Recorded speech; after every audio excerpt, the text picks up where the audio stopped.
बिना समय गवाए शुरू करते हैं। अगर इस सेशन के अंदर आप लोग के कोई डाउट्स बनते रहेंगे तो लाइव चैट में देखता रहूंगा, आप पूछ सकते हैं, I will try to answer them. ठीक है, तो सबसे पहले अगर हम भारत के कॉन्स्टिट्यूशन की बात करें, देखो एनवायरमेंट लॉ का सीधा सीधा डायरेक्टली कनेक्शन जो है ना वो कॉन्स्टिट्यूशन से है। और किसी भी एग्जाम में एनवायरमेंट लॉ आता है तो ये बहुत ही कॉमन क्वेश्चन बन जाता है कि हमारे कॉन्स्टिट्यूशन में एनवायरमेंट के बारे में कहाँ, एनवायरमेंट प्रोटेक्शन के बारे में कहाँ है। और इसमें भी एक बहुत इंपॉर्टेंट चीज है कि जब हमारे देश में संविधान आया था, कॉन्स्टिट्यूशन आया था, उस समय डायरेक्टली एनवायरमेंट लॉ के बारे में कहीं कोई चर्चा नहीं थी, एनवायरमेंट प्रोटेक्शन के बारे में कहीं कोई चर्चा नहीं थी। लेटर ऑन अमेंडमेंट करके एनवायरमेंट प्रोटेक्शन को भी एज ए राइट की तरह हमारे कॉन्स्टिट्यूशन में लाया गया है। वही देखते हैं, शुरू करते हैं। देखिए, सबसे पहले जो कॉन्स्टिट्यूशन है उसमें कोई प्रोविजन नहीं था एनवायरमेंट प्रोटेक्शन से रिलेटेड, लेकिन कॉन्स्टिट्यूशन का 42nd amendment act, this is an important point, ये आप जरूर ध्यान रखिएगा। कॉन्स्टिट्यूशन का 42nd अमेंडमेंट एक्ट 1976 में जब आया था, उसके अंदर काफी सारे प्रोविजंस जो हैं वो आपके कॉन्स्टिट्यूशन के अंदर एनवायरमेंट प्रोटेक्शन से रिलेटेड आए थे। जैसे कि देखो, right to life under article 21 include कर दिया गया था, जिसमें यह कहा गया था कि right to clean and right to life is article 21, हमें पता है, पर इसका पर्सपेक्टिव बढ़ा के right to clean and human environment रखने की बात भी कर दी थी। इसके बाद आर्टिकल 38 जो है ये आया था, it requires the state to ensure a social order for the welfare of people which can be obtain by unpolluted and clean environment only. ठीक है, इसी तरीके से आप देखिए आर्टिकल 47, ये स्टेट करता है कि the state shall regard the raising of extent of nutrition and common place of living along with the advancement of public health. Article 48 है जो हमारा डीपीएसपी का है, it also talks about states shall endeavour to protect and improve the environment. Article 51 A sub clause जी जो है ये भी कहता है कि state shall have the duty of every citizen on India to protect and improve the natural environment including forest, lakes, rivers, wildlife and etcetera etcetera. अभी question कैसे बनते हैं?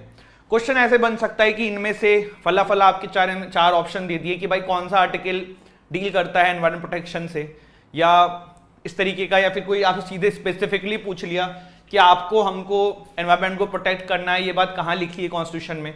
तो जैसे आर्टिकल 51 ए सब क्लॉज जी में लिखी है।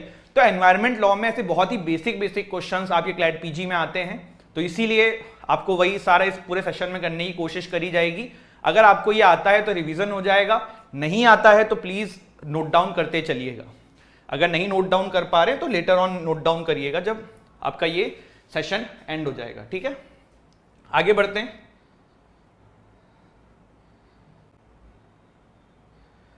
अब आप बोलोगे कि सर आपने ये तो बोल दिया कि हमारे कॉन्स्टिट्यूशन में फला फला आर्टिकल के अंदर जो है ये एनवायरमेंट प्रोटेक्शन की बात करी है, बट ये अचानक से नहीं हुआ ना, बहुत सारा इसके पीछे प्रोसेस रहा है, बहुत सारे सुप्रीम कोर्ट में केसेस गए, अलग अलग जगहों पे केसेस आए, तो उनमें ये चीज निकल के भी आई है कि सुप्रीम कोर्ट ने भी इन चीजों को बिल्कुल सही ठहराया है और उन्होंने बहुत बार फंडामेंटल राइट को अलग अलग चीजों के लिए, जैसे आर्टिकल 21 इज समथिंग जो बहुत वाइड है, हमारी सुप्रीम कोर्ट उसको बहुत बार बहुत तरीके से यूज करती है। तो एनवायरमेंट प्रोटेक्शन के अंदर भी बहुत सारी चीजें आई with time and supreme court ने विद टाइम उसमें बहुत सारी चीजों में राइट टू लाइफ के अंदर में एनवायरमेंट प्रोटेक्शन को लाया है। जैसे कि एक एग्जांपल देखते हैं, ये इंपॉर्टेंट केसेस हैं, अब एनवायरमेंट लॉ के इंपॉर्टेंट केसेस कुछ हम यहाँ पे देखते हुए चल रहे हैं। रूरल लिटिगेशन एंड एंटाइटमेंट केंद्र वर्सेस स्टेट ऑफ यूपी, अगर आपको पता है तो थोड़ा रिमेंबर करके देखिए, याद करके देखिए क्या है। इस केस के अंदर right to live in a healthy environment को जो है as a part of article 21 of the constitution बताया गया था। अब आपको इसमें पीएचडी नहीं करनी है, अगर आप क्लैट पीजी के बारे में सोच रहे हो, आप पीएसयू के बारे में सोच रहे हो, if you are thinking to get around 80 marks out of 120, तो आपको पीएचडी नहीं करनी है, आपको बस इतना पता होना चाहिए इस केस का नाम और क्या आया है, किस आर्टिकल के अंदर किया है, दैट्स इट। वही यहाँ पे आपको कॉम्पैक्ट तरीके से बताने की कोशिश भी करी गई है। दूसरा है Subhash Kumar versus state of Bihar, 1991 का ये केस है। इसमें सुप्रीम कोर्ट ने कहा राइट टू लाइफ जो है एज ए फंडामेंटल राइट है under article 21 of the constitution and it includes the right to enjoyment of pollution free water and air full of clean. अब एक चीज मेरा आपसे यहाँ पे क्वेश्चन है, अभी हम देखो ऊपर ही पढ़ के आए, सभी लोग लाइव चैट में मुझे जवाब देके बताइएगा। 2 आर्टिकल बताओ डीपीएसपी के अंदर जो एनवायरमेंट प्रोटेक्शन की बात करते हैं, अभी जस्ट पढ़ा है ऊपर, तो ऐसे ही हम लोगों को हम रिवीजन भी करते चलेंगे इस सेशन में कि जो भी लाइव देख रहा है उसको एटलीस्ट इतना तो फायदा हो। तो प्लीज लाइव चैट में इसका जवाब देने की कोशिश करिए कि 2 आर्टिकल्स बताइए मुझे डीपीएसपी के जहां पे राइट एनवायरमेंट प्रोटेक्शन की बात करी गई है। फिर देखिए आपका अगला केस जो है दैट इज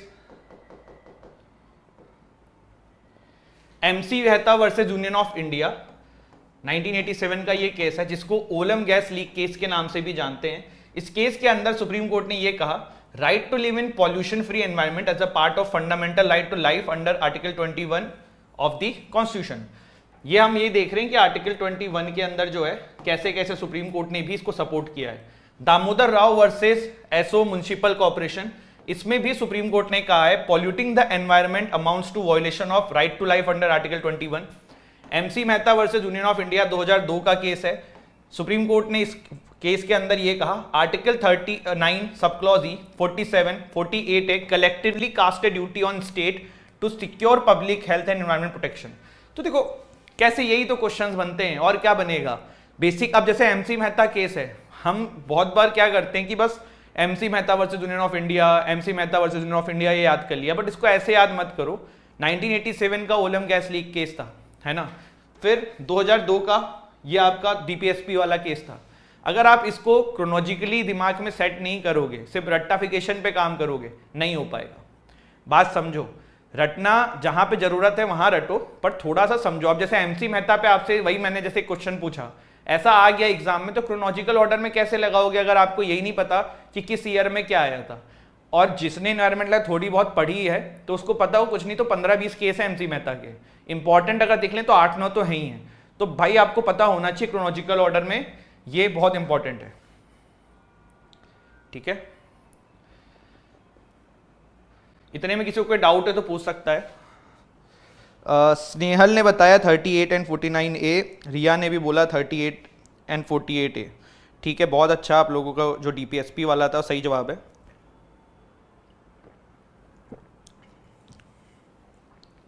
देखो एक बात मैं आपको बता देता हूँ, क्लैट पीजी का पेपर जो है अराउंड 5-6 हज़ार बच्चे देंगे। इसमें से सीरियस जो एस्पिरेंट होंगे वो 1500-2000 के आसपास होंगे, और 1500-2000 से आपका एक्चुअल कंपटीशन है इस एग्जाम के अंदर। क्लैट पीजी में अगर आपका टारगेट एनएलयू लेने का है ना, बिलीव मी 3500-4000 रैंक में भी एनएलयू मिल जाता है। टीयर 3 एनएलयूज वेटिंग लिस्ट के एंड में आते आते क्लैट पीजी में मिल जाते हैं। तो आपका टारगेट वो होना ही नहीं चाहिए, क्योंकि CLAT PG is not like an exam कि इसको आपने क्रैक कर लिया, एलएलएम कर लिया, आपकी जॉब लग जाएगी। नहीं, अनटिल एंड अनलेस आप टॉप 3 टॉप 4 एनएलयू से नहीं हो, जैसे कि एनएलएसआईयू, नालसार, डब्ल्यूबीएनयूजेएस, आपके एलएलएम की एनएलयू से कोई इतनी खास वैल्यू नहीं अपग्रेड हो पाएगी। टीयर 1 एनएलयूज को छोड़ दो तो अदरवाइज बहुत बेनिफिट नहीं है। तो अपना पहला तो टारगेट यही होना चाहिए कि टीयर 1 के लिए हम तैयारी करें। दूसरा टारगेट हमारा ये होना चाहिए कि आपको पता होना चाहिए कि भाई एग्जाम आप किस लिए दे रहे हो। देयर आर पॉसिबिलिटी कि बहुत सारे लोग पीएसयू के लिए दे रहे हैं, जैसे कि लॉट ऑफ माय फ्रेंड्स जो ऑलरेडी आरजी एनुअल या एनएलएसआईयू या डब्ल्यूबीएनयूजेएस से एलएलएम कर चुके हैं, या मेरे जो पुराने स्टूडेंट हैं जो कर चुके हैं वो भी इस साल पेपर देंगे। तो उनका पर्सपेक्टिव क्या पीएसयू कि भाई टॉप 20 में रैंक आ जाए, टॉप 25 में आ जाए, टॉप 15 में आ जाए। सुनने में बड़ा लग रहा है कि टॉप 15 रैंक सर कैसे लाएंगे, लेकिन out of 120 you just need 80 marks. आप ला सकते हो, लेकिन आपको स्ट्रेटेजाइज करना होगा। ऐसा नहीं है कि क्लैट पीजी का एग्जाम इज लाइक कि जुडिशरी का एग्जाम है, वहां पे मेंस भी देना है, ये भी करना है। नहीं भाई, एक एमसीक्यू बेस्ड पेपर है। मेहनत करो, थोड़ा स्मार्ट वर्क करो, और पैसेज पढ़ने पे भी काम करो। बहुत लेंदी पेपर आएगा जो पिछले 2 साल से आ रहा है, उसके अनुसार पलट दें तो अलग बात है, अदरवाइज पेपर लेंदी आता है एंड 30-35% क्वेश्चंस के आंसर पैसेजेस में से मिल जाते हैं। तो आपको पैसेजेस को रीड भी करना होगा। ऐसा नहीं है कि पैसेजेस को रीड नहीं करेंगे तो काम चल जाएगा, पैसेज रीड करना पड़ेगा। ऐसा आप कर सकते हो कि आपको जैसे कोई क्वेश्चन आपने देखा, एनवायरमेंट लॉ पे कोई पैसेज आया है, आपने क्वेश्चन पढ़ा, आपको समझ में आया, आपने आंसर किया, ठीक है। अगर आपको डायरेक्टली आंसर नहीं आ रहा है तो पैसेज एक बार ऊपर से रीड करने में कोई प्रॉब्लम नहीं है, पढ़ लेना थोड़ा बेटर रहेगा, क्योंकि आंसर निकलते हैं। पिछले 2-3 साल का जो क्लैट पीजी का पेपर है निकल जाते हैं। जब मैंने दिया था क्लैट पीजी एंड क्रैक किया था, आई थिंक 2022 इट वॉज, तो तब पैसेज का नीड नहीं था। मैं आधे घंटे पहले पेपर करके बैठ चुका था, क्योंकि उस समय पैसेज बस वो दिखाने के लिए देते थे, बट डायरेक्टली आंसर लगते थे एंड पैसेजेस में से आंसर नहीं निकलते थे। बट लास्ट 2 ईयर से उन्होंने ऐसा किया है, तो 20-25-30% पैसेजेस में से आंसर निकलते हैं। आपको मेरी बात पे बिलीव ना हो तो लास्ट 2 साल के पेपर आप दे लेना, you will have plenty of idea कि क्या है क्या नहीं है। जस्ट गिव मी 30 सेकेंड्स में देख के बताता हूँ आपको।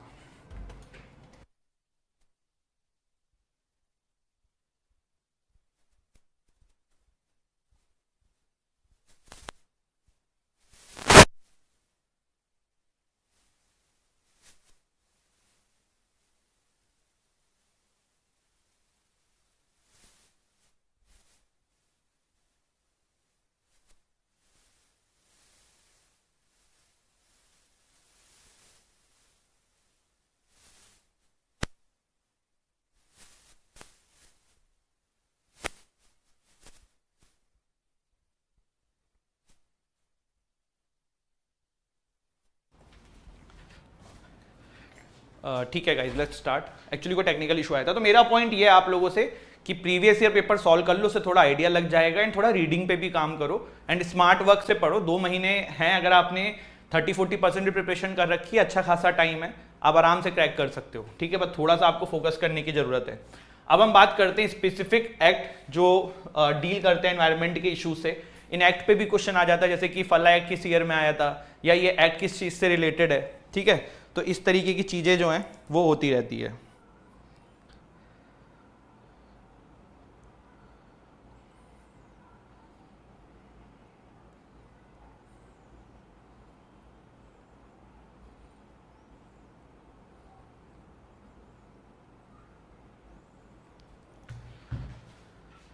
देखिए, सबसे पहले देखिए water prevention and control of pollution act 1974।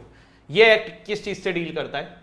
तो इट वाज इनेक्टेड इन 1974। आप नाम से ही समझ सकते हो कि भैया वाटर के पॉल्यूशन से रिलेटेड होगा, उसको रोकने की चीजें करता होगा। इससे ज्यादा आपको इसमें कुछ भी पढ़ने की जरूरत नहीं है। अब देखो, किसी को पीएचडी करनी हो तो वो ये नोट डाउन कर लेगा, बट एमसीक्यू बेस्ड पेपर है भाई, आपसे थोड़ा पूछ लेगा कि पूरा डिटेल में लिख के दो एक्ट किस ईयर में आया है, बेसिक किस चीज से है, तो नोट्स कैसे बनेंगे आपके? आपने इस एक्ट का नाम लिखा, थोड़ा सा समरी में एक लाइन लिख दिया किस चीज से रिलेटेड है और किस सेक्शन से रिलेटेड है। जैसे इसमें देखो एक सेक्शन 2E है जो काफी इंपॉर्टेंट तो नहीं है, लेकिन मेरे को जो याद है कि हमारे कॉलेज में बड़ा पूछा जाता था। तो डिफाइन टर्म पॉल्यूशन, इसमें पॉल्यूशन टर्म डिफाइन किया गया था एंड दिस इज इट। इसमें से ज्यादा आपके काम की चीज नहीं है। ठीक, इसके बाद है the forest conservation act 1980। Years बहुत इंपॉर्टेंट हैं, पूछ लिया जाता है कि भैया ये फॉरेस्ट कंजर्वेशन एक्ट जो है ये किस ईयर में आया था। तो इसका जो गोल है वो रिड्यूस करना था डिफॉरेस्टेशन को and forest and diversion from non forestry objective, promote social forestry. ठीक है, इसके बाद देखो जो तीसरा आर्टिकल है, it talks about the air prevention and control of pollution act 1981। इसको भी देख लेते हैं। नाम से ही समझ रहे हो कि भैया एयर के पॉल्यूशन को रोकने की बात करी जा रही है। किस एक ईयर में आया था? तो 1981 में आया था। ठीक है, मेन ऑब्जेक्टिव ऑफ दैट हमें कोई मतलब नहीं है, मेंस का आंसर करके नहीं आ रहे हो अपने एग्जाम में, आपका ऑब्जेक्टिव बेस्ड पेपर है, वही करके आना है। ठीक है, देन थोड़ा सा एनवायरमेंट प्रोटेक्शन एक्ट 1986 के बारे में देख लेते हैं। This is an important act.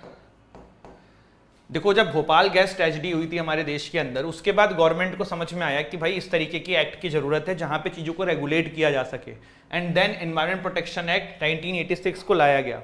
ये रूल्स लिखता है regarding storing, handling and use of hazardous waste. It defines environment pollution under section 2C as the presence in the environment of any environment pollutant and environment pollutant under section 2B as any solid liquid gaseous substance present in such concentration as may be or tend to be injurious to the environment. तो this is what this act talks about. और भी इसमें चीजें हैं, but अपने को जहां मैंने बताया उतना ही पढ़ना है जो हमारे काम की चीजें हैं। जैसे कि एक्ट किस ईयर में आया था, मेन ऑब्जेक्टिव क्या था, दैट्स इट। अब आपसे ऐसे पूछ लें कि भोपाल गैस ट्रेजेडी के बाद हमारे देश में कौन सा एक्ट लाया गया था, तो एनवायरमेंट प्रोटेक्शन एक्ट 1986 इसका आंसर है। ठीक है, चलिए पब्लिक लाइबिलिटी इंश्योरेंस एक्ट, ये वाला इतना इंपॉर्टेंट नहीं है, आप चाहो तो इसको देख लेना, but this is not important. फिर देखिए नेशनल एनवायरनमेंट ट्रिब्यूनल एक्ट 1995, इसके बारे में भी देख लेते हैं। ये जो एक्ट है इसका पर्पस क्या है? To carry out decisions of United Nation conference on environment and development which was convened in Rio de Janeiro in June 1992। ठीक है, उसी को भारत में जो भी 1992 वाले आपकी कॉन्फ्रेंस में चीजें हुई थी, कौन सा, रियो डी जेनेरियो वाला जो कॉन्फ्रेंस हुआ था, उसको नेशनल एनवायरनमेंट ट्रिब्यूनल एक्ट के फॉर्म में इंडिया में लाया गया था। Then another is the biological diversity act 2002, ठीक है, ईयर याद रख लो, इसमें ज़्यादा काम का नहीं है। Then national environment policy of 2006,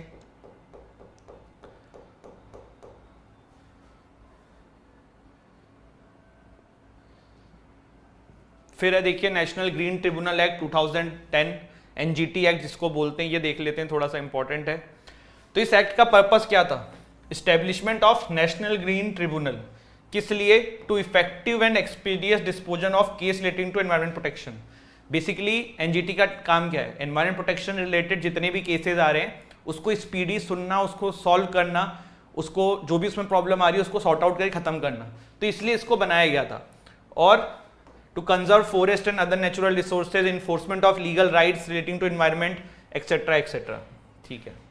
year यार याद रखने की चीज़ है, इसमें एक्ट का फुल नेम आपको याद रखने की चीज़ है। मेंस का एग्जाम है नहीं, यूपीएससी आप दे नहीं रहे हो, जहाँ पे आपको लॉ ऑप्शनल में इसको डिटेल में पूछ लें, ठीक है।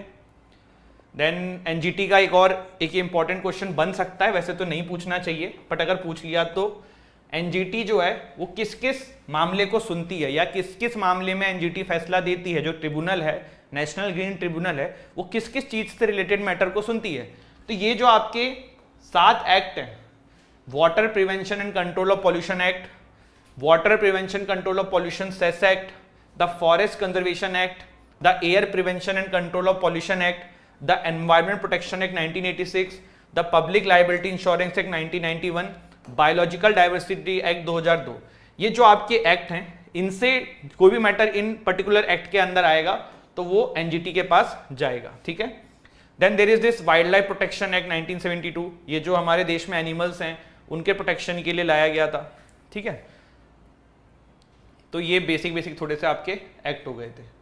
अब यहाँ पे देखिए सस्टेनेबल डेवलपमेंट वाला शुरू करते हैं। बेसिकली इसमें हम जो है कुछ इंपॉर्टेंट प्रिंसिपल्स देखेंगे एनवायरनमेंट लॉ के, and this is very important. इस पे काफ़ी क्वेश्चंस आते हैं, जैसे कि polluter pay principal, intra generational equity, ये सब जो चीज़ें हैं, सस्टेनेबल डेवलपमेंट, तो इन सब पे है। तो अभी तक जितना हुआ वो हमने समझा। आप लोगों को किसी को कोई डाउट है तो प्लीज़ मुझे लाइव चैट में बता दीजिए, एल्स लेट्स स्टार्ट आगे।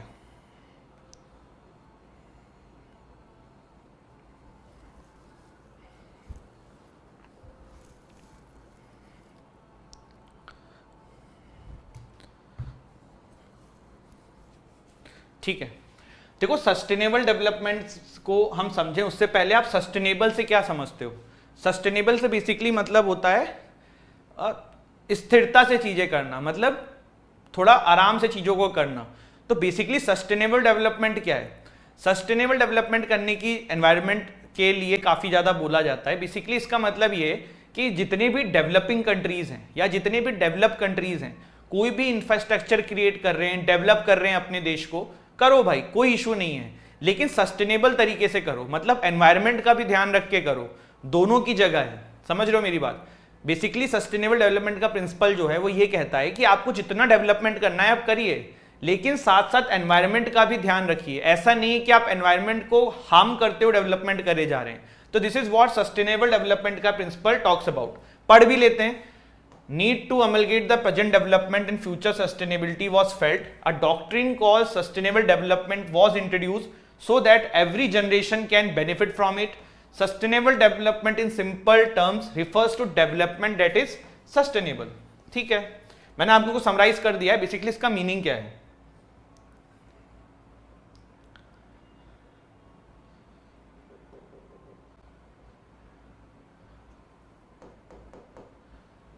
तो वही चीज देखो यहाँ पे लिखी हुई, डेफिनेशन क्या है, मीनिंग क्या है, लीगल रिकॉग्निशन थोड़ा सा देख लेते हैं, ठीक है, कि सस्टेनेबल डेवलपमेंट के बारे में एक्चुअल में ये बात स्टार्ट कहाँ से हुई थी। तो under principle 13 which refers to the duties of the state to integrate economic development with the protection of environment during the United Nation conference on human environment at Stockholm 1972 में, ये जो स्टॉकहोम में conference हुई थी, उसका जो principal 13 है, वहां पे सस्टेनेबल डेवलपमेंट का प्रिंसिपल पहली बार सुनने में आया था। उसके बाद इसको ऑफिशियली लीगली रिकॉग्नाइज कर लिया था ब्रूटलैंड रिपोर्ट के अंदर, अवर कॉमन फ्यूचर करके एक रिपोर्ट आई थी उसके अंदर, ठीक है। जुडिशियल रिकॉग्निशन देखें अगर हम इंडिया के अंदर, तो हमारे देश की में भी काफी सारे केसेस में सुप्रीम कोर्ट ने इसको एज ए एक्सेप्ट किया है। जुडिशियल फैक्ट एक बार देख लेते हैं। रूरल लिटिगेशन एंड एंटाइटलमेंट केंद्र वर्सेस स्टेट ऑफ यूपी 1985 का ये केस है, जिसको देहरादून मसूरी हिल स्क्वायरिंग केस भी कहा जाता है। इसमें हमारी कोर्ट ने ये कहा था कि भैया डेवलपमेंट जो होना चाहिए सस्टेनेबल होना चाहिए। बेसिकली एनवायरनमेंट के लिए उन्होंने कहा था कि डेवलपमेंट का ये मतलब नहीं है कि आप एनवायरनमेंट को हार्म करके करते रहें। तो ये बात यहाँ पे इस केस के अंदर भी देखी गई थी, ठीक है। फिर अभी हमने देखा कि ये ब्रूटलैंड रिपोर्ट के अंदर जो है इसको रिकॉग्नाइज किया गया था। तो ये ब्रूटलैंड रिपोर्ट क्या है इसके बारे में भी देख लेते हैं।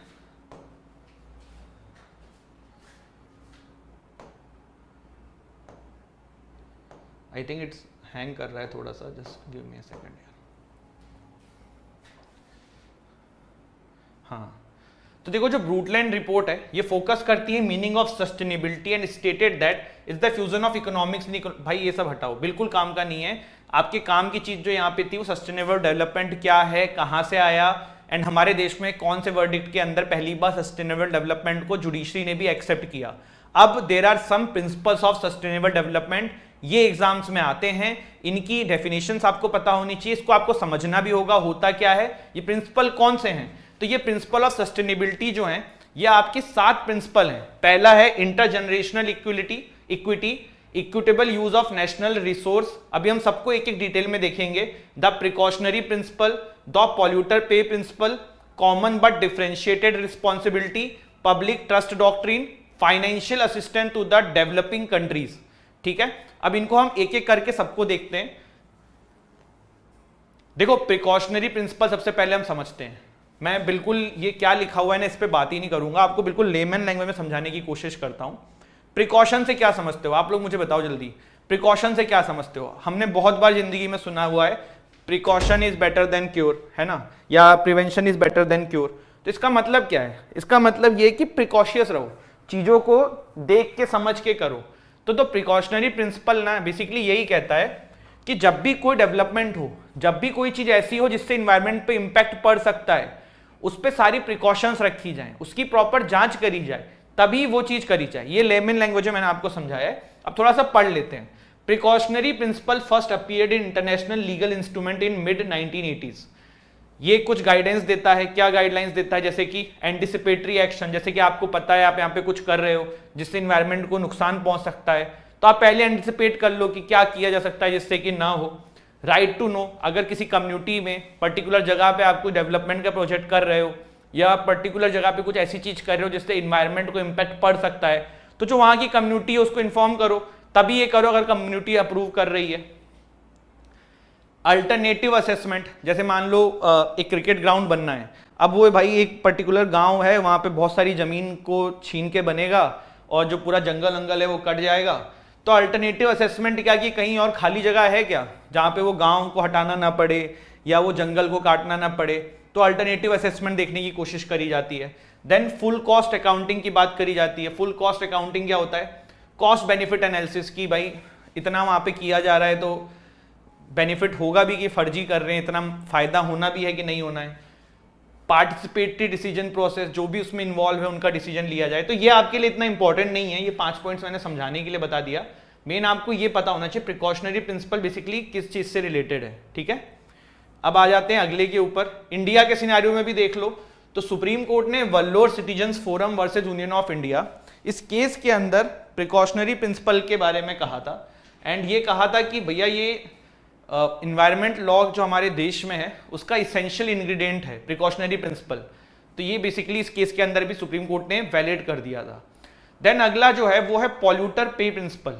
पॉल्यूटर पे प्रिंसिपल आप नाम से समझ सकते हो कि भैया जो गंदगी फैला रहा है वो पे करेगा, ठीक। The principle makes the polluter liable to bear the expenses for the undertakings that resulted in damage to the environment. India का सिनेरियो क्या है?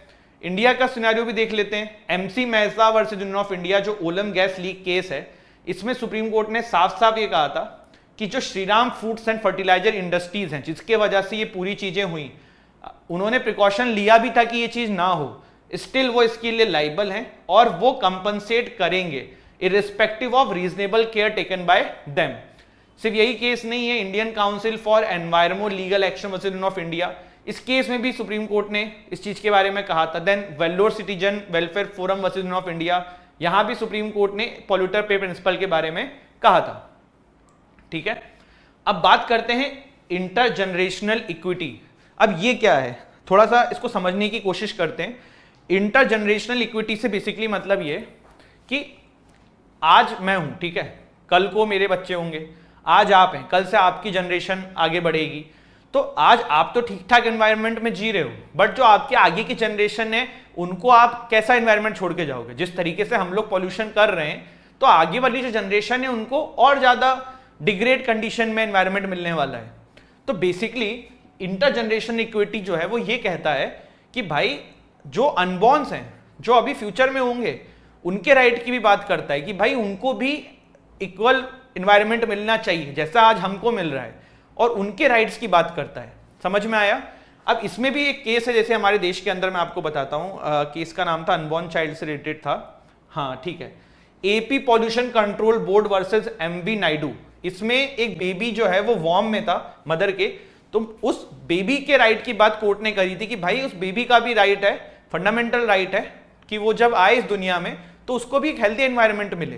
तो ये इंटरजनरेशनल इक्विटी बेसिकली ये बात करती है कि आपकी जो जनरेशन आगे आएगी उनके पास भी सेम राइट है कि भैया वो भी अच्छे खासे एनवायरनमेंट में जिए। पर अब हो क्या रहा है, सिचुएशन तो ये है ना कि आज से 50 साल बाद क्या एनवायरनमेंट का लेवल यही रहेगा जो आज की डेट में? तो लग तो नहीं रहा है, लग तो ये रहा है कि डिग्रेड होगा। तो वो बात यहाँ पे करी गई है। फिर एक और है, वो इंटरजनरेशनल था, यहाँ पे इंट्रा जनरेशनल इक्विटी की बात करी जा रही है। इसको भी मैं आपको समझाने की कोशिश करता हूं।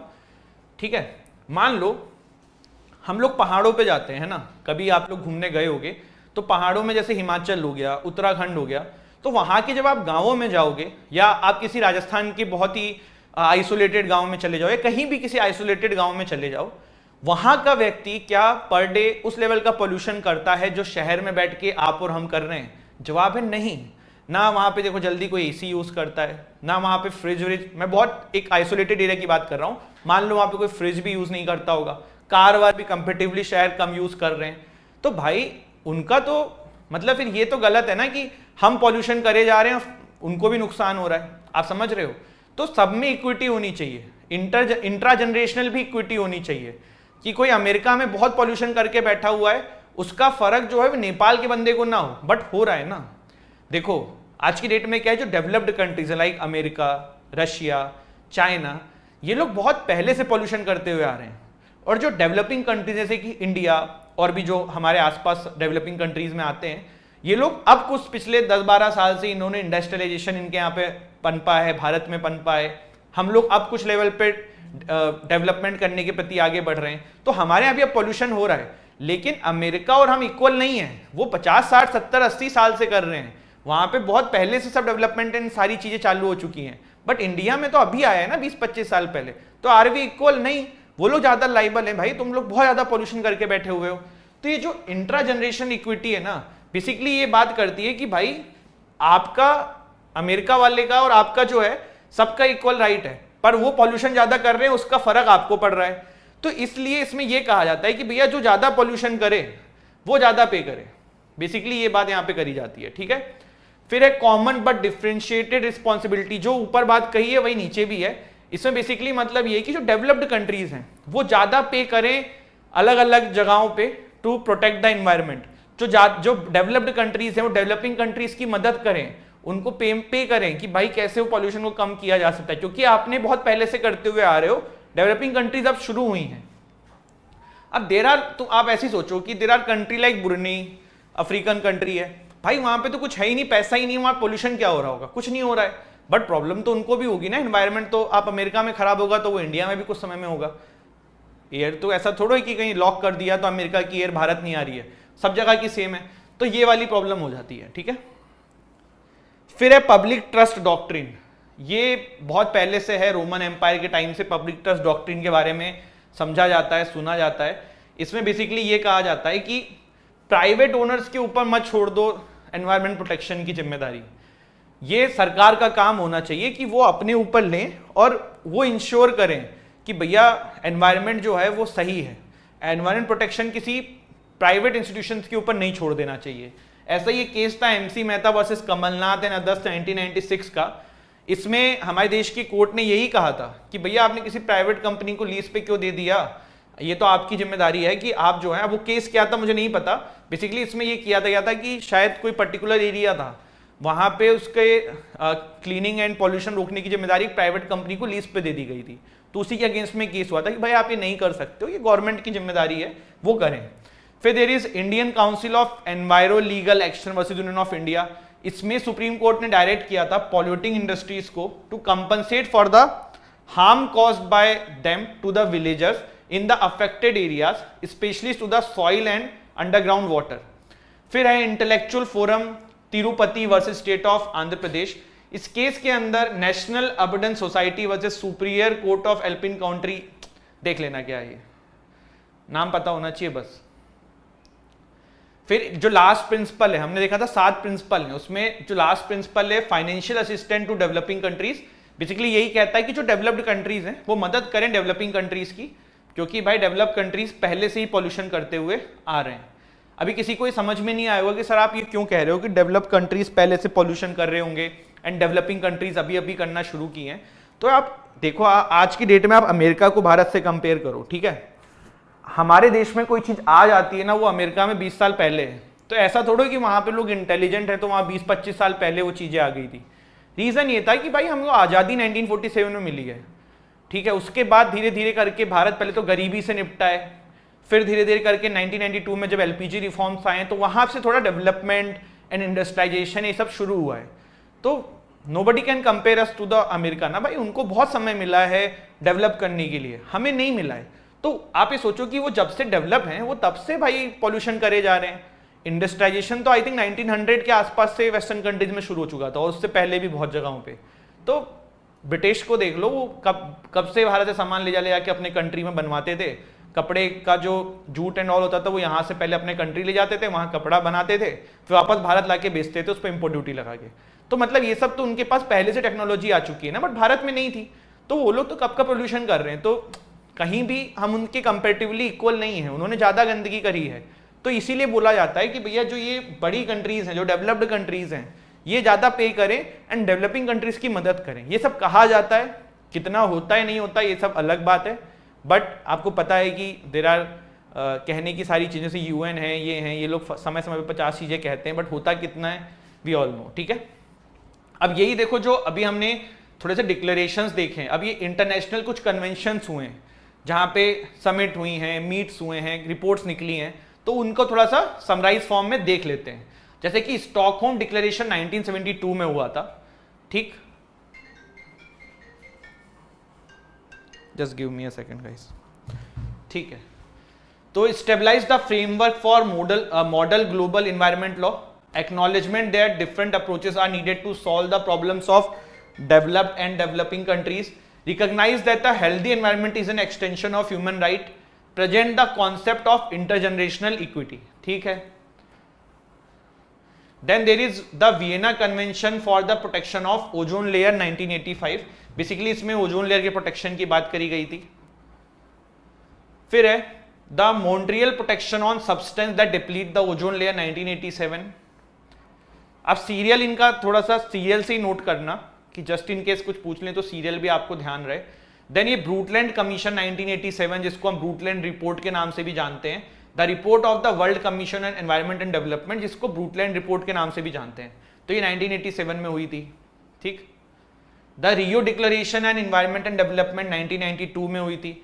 ये रीइंफोर्स करता है principle of sustainable development, intergeneration equality. देखो सब ये कहानियां हैं, वही चीजें घूम घूम के लिखी हुई हैं। मैं फिर वही बोल रहा हूँ कि आपका यूपीएससी का पेपर है नहीं, जुडिशरी का पेपर है नहीं, हमें मेंस तो लिख के आना नहीं है, तो अपने को बेसिकली यहाँ पे बस इन एक्ट का ईयर एंड ऑल पता होना चाहिए, कब ये कन्वेंशन आ रहे हैं, कब ये समिट हुई थी, बस। फिर है UN convention on biological diversity 1992, then this is another convention जो हुआ था। देन एजेंडा 21 1992 में हुआ था। फिर है United nation framework convention on climate change 1992, world summit on sustainable development 2002 हुई थी, United Nation conference on sustainable development 2012 हुई थी, जिसको रियो 20 के नाम से भी जानते हैं, ध्यान रखिएगा। Then there is this another, इसके बाद एक यार कोप करके थी, वो यहाँ पे है नहीं, मैं आपको किसी सेशन में बता दूंगा, अभी इसमें है नहीं, ठीक है। अब एक आज का जो सबसे इंपॉर्टेंट टॉपिक है जिसपे क्वेश्चन बन जाते हैं वो ये बन जाते हैं कि सस्टेनेबल डेवलपमेंट गोल्स में एनवायरमेंट लॉ में पूछ लिया जाता है कि 4th सस्टेनेबल डेवलपमेंट गोल कौन सा है, 15th कौन सा है। तो अब ये चार्ट देख के आप लोग तो बोलोगे सर ये क्या है, ये तो चार्ट तो हमारे पास भी है, हम भी याद कर लेंगे, मतलब याद हो नहीं पाता है, बहुत मुश्किल है क्योंकि 18-19 है, बट क्वेश्चन आते हैं इसमें। जैसे आपसे पूछ लिया कि 16 नंबर का सस्टेनेबल डेवलपमेंट गोल क्या है, कैसे बताओगे, तो वो समझने के लिए एक ट्रिक है जो मैं ट्रिक आपको बताऊंगा। अगर आप डायरेक्ट याद कर लेते हो, बहुत विद्वान हो, बहुत अच्छी बात है, पर जस्ट इन केस डायरेक्ट याद नहीं कर पा रहे हो तो this trick is going to help you, ठीक। हमें एक स्टेटमेंट याद करनी है। स्टेटमेंट क्या है, पंडित हरिहर इंग्लैंड गए, वहां इंग्लैंड की ग्रोथ और इनोवेशन से इंडिया को एक मंत्र दिया। क्या मंत्र दिया, 3 कपूर 2 लहसुन 2 प्याज सब में बांट दो और सबका विकास हो जाएगा, ठीक है। अब यहां पे थोड़ा इसको समझना ध्यान से, ये क्वेश्चन इंपॉर्टेंट है, काफी बार आ जाता है। सस्टेनेबल डेवलपमेंट गोल्स आप जिंदगी में कहीं भी एनवायरमेंट लॉ के पेपर में बैठोगे, अगर एमसीक्यू बेस्ड है तो ये एक बहुत कॉमन क्वेश्चन है कि भैया फला नंबर का सस्टेनेबल डेवलपमेंट गोल कौन सा था। तो उसी को याद करने की ये ट्रिक है। अगर ये याद हो गई ट्रिक आपको तो आप जिंदगी भर इसका आंसर कभी गलत नहीं करोगे, ठीक है। पंडित से निकाला हमने क्या, पी, हरिहर से हमने निकाला डबल एच, इंग्लैंड से हमने निकाला ई, गए से हमने निकाला जी, वहां से हमने निकाला डब्ल्यू, इंग्लैंड से फिर हमने निकाला ई। पंडित हरिहर इंग्लैंड गए, वहां इंग्लैंड की ग्रोथ से हमने पूरा का पूरा ग्रोथ निकाल लिया, और इनोवेशन से हमने पूरा इनोवेशन निकाल लिया, से इंडिया को एक मंत्र दिया, 3 कपूर 2 लहसुन 2 प्याज, जिसको शॉर्ट में मैंने लिख दिया है 3C 2L 2P, जाके सब में बांट दो और विकास हो जाएगा, ठीक है। अब इसको सस्टेनेबल डेवलपमेंट गोल में कैसे यूज करना है वो देख लेते हैं। मान लो किसी ने आपसे पूछ लिया कि 16th नंबर का सस्टेनेबल डेवलपमेंट गोल कौन सा है, ठीक है। अब आप ये स्टेटमेंट अगर आपको याद होगी आप सब कर लोगे, कैसे मैं बता देता हूं।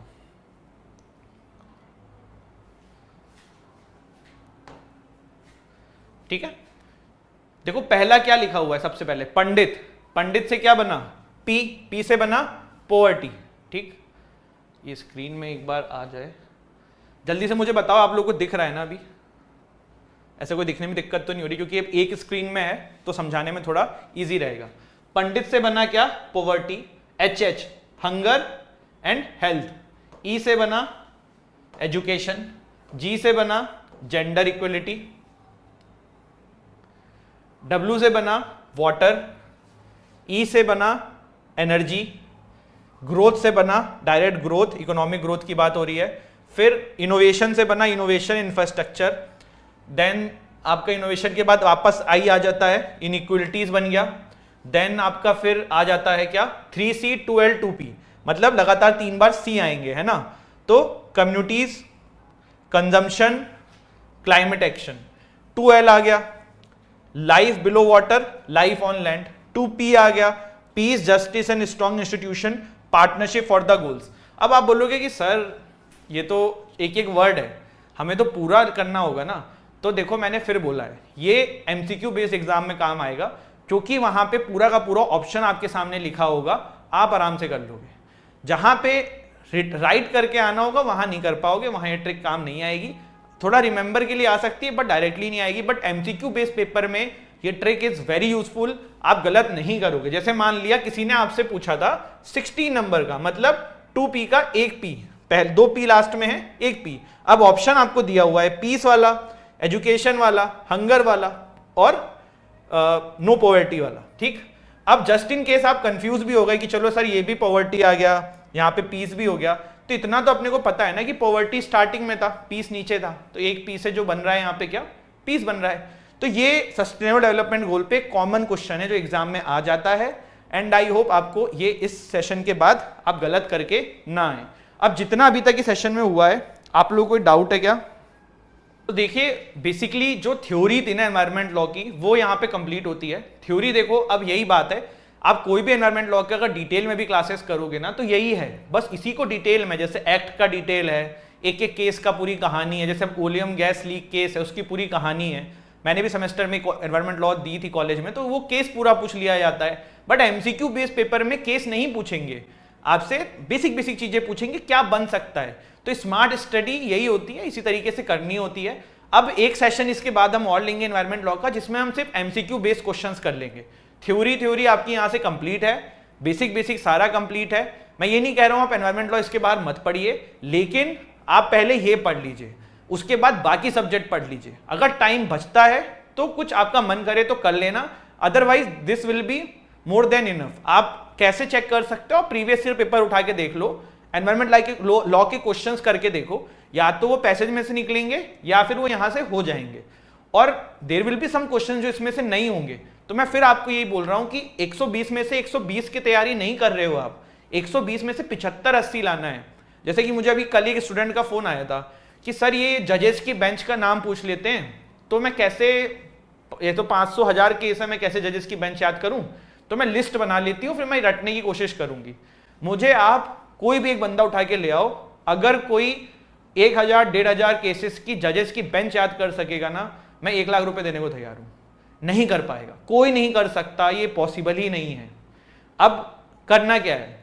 करना ये कि ऐसे क्वेश्चन 1-2 नंबर के आते हैं आप छोड़ दो, या फिर बहुत ही जो इंपॉर्टेंट टाइप के केसेस होते हैं, जैसे कि मान लो वो इलेक्टोरल बॉन्ड वाला आया था, या कुछ इस तरीके का जो SC/ST वर्डिक्ट वाला आया था, या कुछ इस तरीके का जो बड़ा वर्डिक्ट आता है कोर्ट का, जिसमें लार्जर बेंच बैठ रही है, जिसमें 5 जजेस की बेंच बैठी है, तो ऐसे केसेस के अंदर आप नाम याद रख लीजिए, क्योंकि ऐसे सिर्फ गिन के 10-12 केस होंगे पूरे साल के जो बहुत ज्यादा न्यूज में थे, बहुत ज्यादा हाइप में थे।